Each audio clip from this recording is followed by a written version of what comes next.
कागज़ उत्ते अग ना रखो, पागल दे सिर पग ना रखो।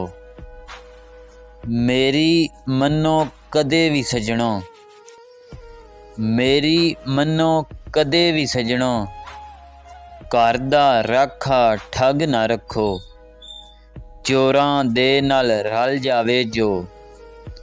इंज दा लोभी सग ना रखो।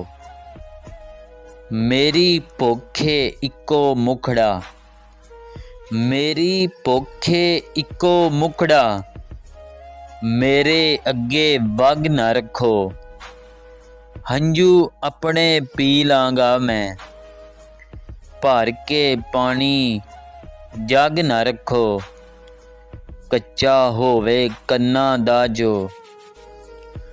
सज्जन लाई लग ना रखो, विच कबीले रह के अज़मी, विच कबीले रह के अज़मी।